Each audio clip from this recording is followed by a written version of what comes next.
Berdasarkan data Organisasi Kesehatan Dunia, World Health Organization atau yang disingkat dengan WHO, pada tahun 2013, kasus diabetes dunia mencapai 55%. Selain itu, data WHO juga menyebutkan bahwa Indonesia berada pada peringkat ke-7 di dunia dengan jumlah penderita diabetes mencapai 8,5 juta jiwa. Jumlah ini akan diperkirakan mengalami peningkatan pada tahun 2030, sehingga jumlah penderita diabetes di Indonesia mencapai 22 juta jiwa. Diabetes mellitus merupakan penyakit gula atau yang lebih dikenal dengan penyakit kencing manis. Menurut WHO, diabetes adalah penyakit kronis terjadi ketika pankreas tidak menghasilkan insulin yang cukup, atau pada saat tubuh tidak dapat secara efektif menggunakan insulin yang dihasilkan. Berikut ini merupakan gambar ilustrasi cara kerja insulin terhadap glukosa di dalam tubuh. Terlihat bahwa insulin sangat berperan di dalam pengaturan jumlah glukosa.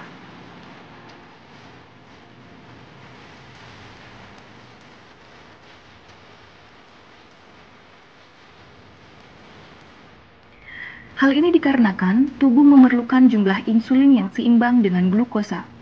Insulin berperan dalam memecah glukosa menjadi energi yang tersimpan di dalam otot.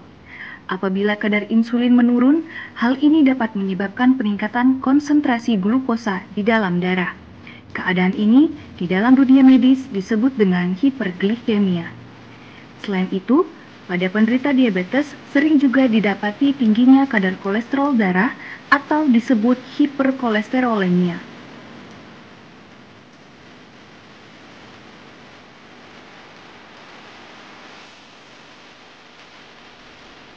Di hutan tropis Indonesia terdapat 30.000 spesies tumbuhan. Dari jumlah tersebut, sekitar 9.600 spesies diketahui berkhasiat obat. Tetapi, baru 200 spesies saja yang telah dimanfaatkan sebagai bahan baku industri obat tradisional. Salah satu spesies tumbuhan yang mulai terpublikasi sebagai obat herbal adalah kelor. Daun kelor memiliki senyawa flavonoid dalam bentuk terpenoid. Senyawa ini sangat efektif dan lebih aman dalam menurunkan kadar gula darah dibandingkan dengan penggunaan obat kencing manis yang biasa dipersepkan oleh dokter.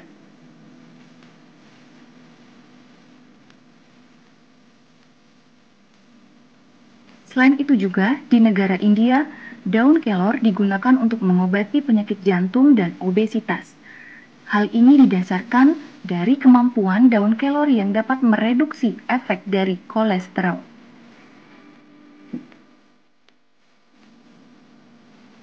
Langkah yang dilakukan untuk membuat ekstrak daun kelor adalah: pilihlah daun kelor yang masih muda. Kemudian, jemur daun kelor tersebut hingga kering, kurang lebih selama 6 jam. Setelah daun kelor kering, haluskan daun tersebut dengan menggunakan blender. Untuk mendapatkan serbuk daun kelor yang halus, lakukanlah pengayakan.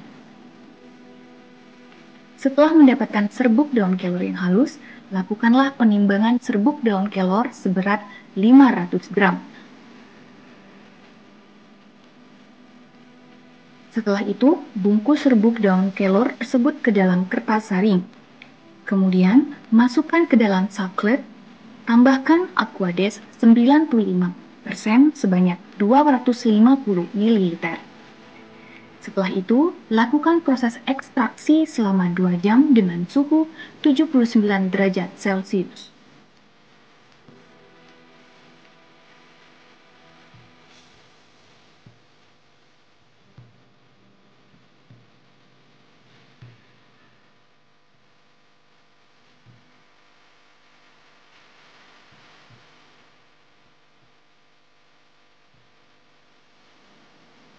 Hasil awal ekstrak daun kelor yang telah didapatkan kemudian dimasukkan ke dalam labu destilasi.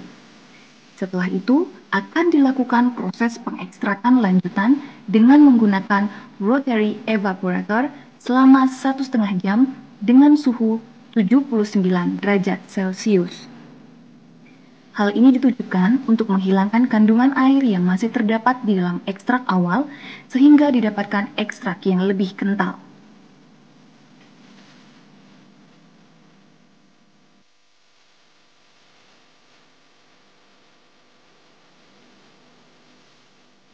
Hasil akhir ekstrak daun kelor dapat dimasukkan ke dalam botol yang tertutup dan disimpan pada suhu 4 derajat Celcius sampai digunakan. Ekstrak daun kelor tersebut dapat dimanfaatkan sebagai penurun kadar gula dan kolesterol total darah pada mencit. Untuk mendapatkan manfaat ini, proses yang dilakukan adalah membuat larutan ekstrak daun kelor. Proses pembuatan larutan ekstrak daun kelor ini diawali dengan menyiapkan ekstrak daun kelor sesuai dengan konsentrasi perlakuan, yaitu 20%, 30%, 40%, dan 50%. Kemudian tahap selanjutnya adalah siapkan Aquades sesuai dengan konsentrasi perlakuan. Aquades tersebut berfungsi sebagai pengencer ekstrak daun kelor.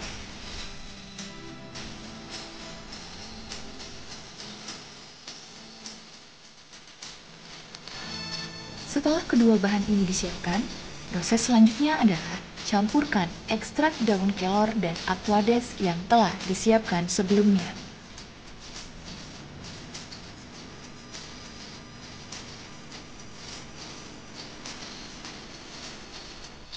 Kemudian, aduk hingga rata agar ekstrak daun kelor dan Aquades tercampur dengan sempurna.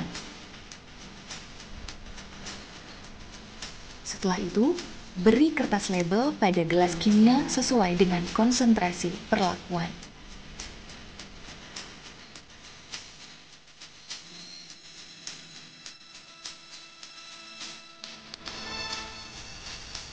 Langkah selanjutnya adalah persiapan mencit yang akan digunakan pada penelitian ini. Perlakuan yang diberikan kepada mencit yaitu mencit dipelihara selama 7 hari untuk beradaptasi dengan lingkungan yang baru. Selama masa perlakuan, mencit diberikan pakan sebanyak 6 gram per ekor setiap harinya dan minum secara rutin. Setelah itu, barulah pada hari ke-8, mencit diambil darah untuk mengetahui kadar glukosa dan kolesterol awalnya. Pengambilan sampel darah mencit dilakukan dengan cara memotong pembuluh darah pada ekor. Pemotongan dilakukan dengan jarak 1,5 cm dari ujung ekornya. Tekan ujung ekor hingga darah keluar. Darah kemudian diteteskan ke strip pada glukometer dan kolesterometer. Setelah itu, didiamkan beberapa saat. Kemudian, pada layar glukometer dan kolesterometer akan menunjukkan hasil kadar glukosa dan kolesterol awal pada mencit tersebut. Selanjutnya, mencit dikondisikan hiperglikemik, yaitu berada pada kondisi dengan kadar glukosa tinggi, dan hiperkolesterol, yaitu berada dalam kondisi kadar kolesterol tinggi. Untuk mendapatkan kondisi ini, mencit diinduksi dengan aloksan 70 mg per kilogram berat badan melalui perut bagian kiri. Kondisi ini dipelihara selama 7 hari. Kemudian, setelah hari ke-15, mencit diambil kadar glukosa dan kolesterol melalui sampel darahnya kembali sesuai dengan langkah pengambilan sampel darah mencit sebelumnya.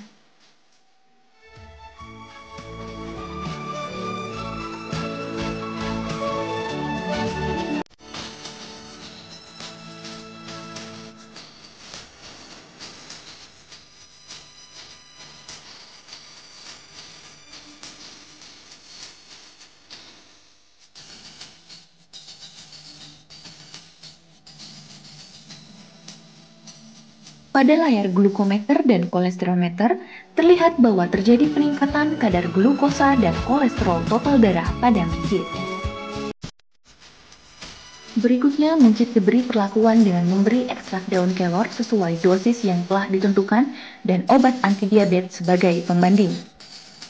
Perlakuan ini dilaksanakan selama 14 hari.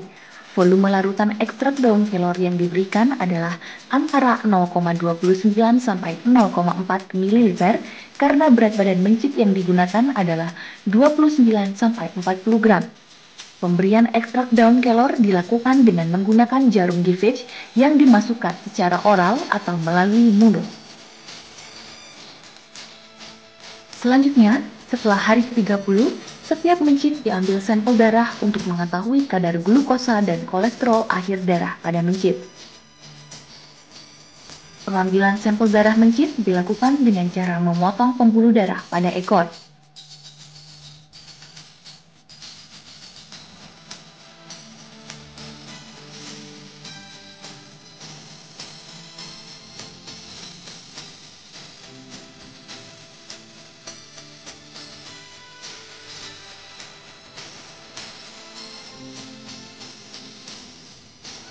Setelah diberi ekstrak daun kelor, pada layar glukometer dan kolesterolmeter, terlihat bahwa terjadi penurunan kadar glukosa dan kolesterol total darah pada mencit.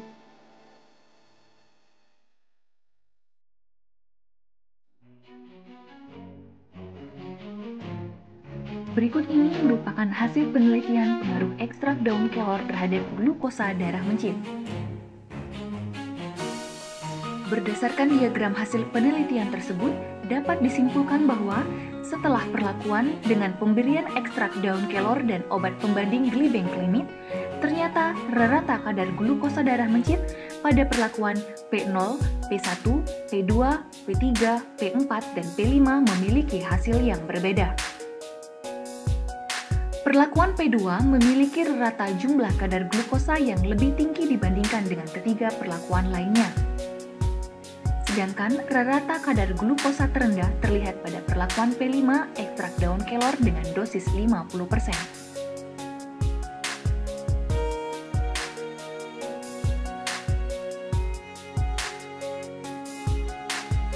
Pembahasan dari hasil penelitian, yaitu keempat perlakuan ekstrak daun kelor sebagai bahan uji terhadap aktivitas hiperglikemik pada hewan mencit, menunjukkan pengaruh dalam hal menurunkan kadar glukosa darah mencit tersebut. Salah satu kandungan daun kelor yang tinggi ialah flavonoid. Golongan senyawa ini, terutama yang berada dalam bentuk glikosidanya, mempunyai gugus-gugus gula. Dalam penelitian ini, glikosida flavonoid yang terkandung dalam daun kelor tersebut bertindak sebagai penangkap radikal hidroksil sehingga dapat mencegah aksi diabetonik dari aloksan. Flavonoid merupakan senyawa yang banyak ditemui dalam buah-buahan dan sayur-sayuran yang bersifat antioksidan. Aktivitas antioksidatif oleh flavonoid menghalangi radikal bebas, tidak merusak sel beta Langerhans pankreas. Daun kelor yang diketahui memiliki antioksidan dapat dijadikan sebagai agen antioksidan yang melindungi sel dari radikal bebas serta mempunyai efek hipoglikemik.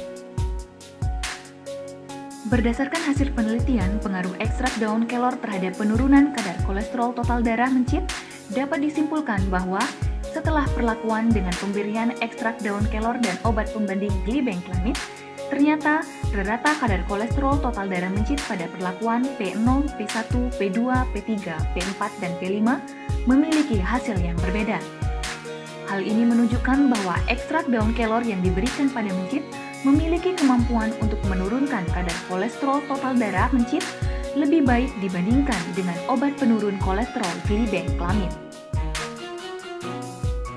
Mekanisme penurunan kadar kolesterol total darah mencit diawali dengan senyawa antioksidan bekerja dengan menghambat HMG koenzim A reduktase dan meningkatkan aktivitas lesitin kolesterol asil transferase atau disingkat dengan LCAT. Sedangkan LCAT merupakan enzim yang dapat mengkonversi kolesterol bebas menjadi ester kolesterol yang lebih hidrofobik, sehingga ester kolesterol dapat berikatan dengan partikel lipoprotein untuk membentuk HDL baru. Oleh karena itu, kadar kolesterol total darah dapat menurun.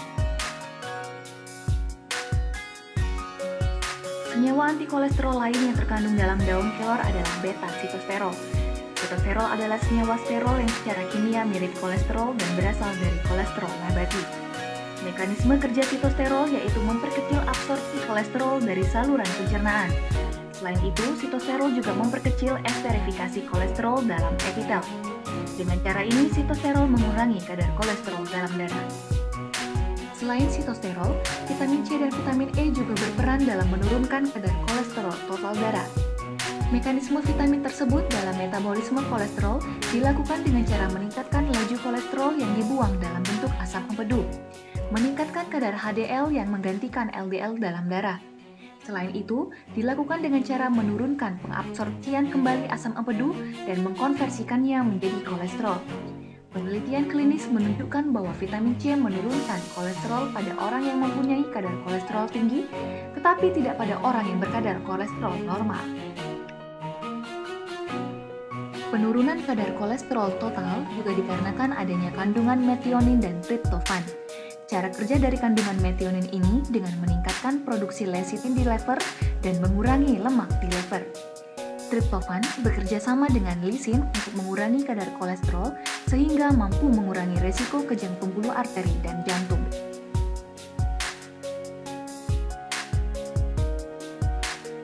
Berikut ini merupakan diagram rerata berat badan awal mencit dan rerata berat badan mencit setelah diberikan perlakuan.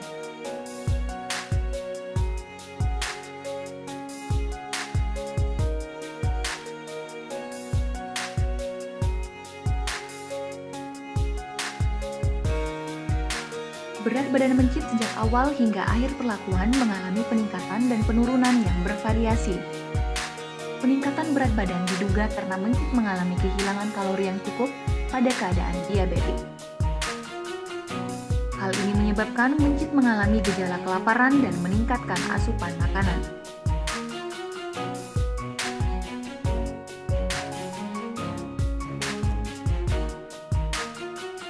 Perubahan berat badan merupakan salah satu ciri umum dari penderita diabetes.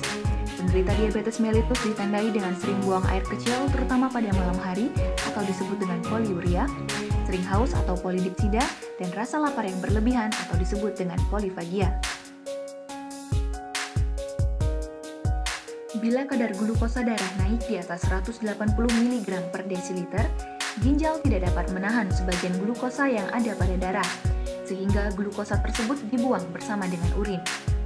Kadar glukosa pada urin yang tinggi dan menarik banyak air.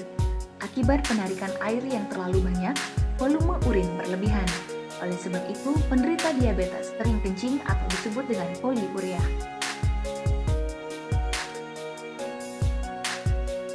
Keadaan tersebut akan mengganggu neraca air di dalam tubuh, yang akhirnya dimanifestasikan oleh rasa haus yang terus-menerus atau yang disebut dengan polidipsida. Pada waktu yang bersamaan, meskipun kadar glukosa darah berlebih, tetapi tidak dapat dimanfaatkan sebagai sumber energi sehat, sehingga tubuh menjadi lemah dan terjadi perasaan lapar yang berlebihan atau disebut dengan polifagia. Untuk memenuhi kebutuhan energi, tubuh harus memecah lemak atau protein. Akibatnya akan terjadi penurunan berat badan.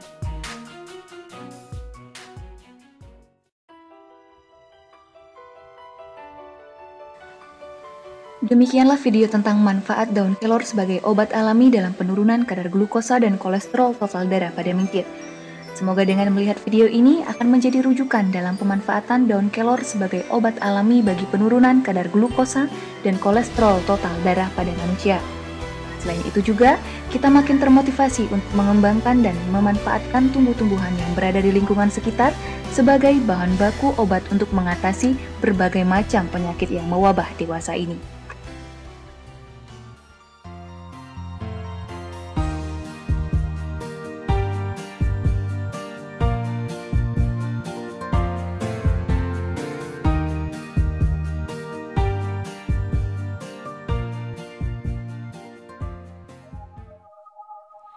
You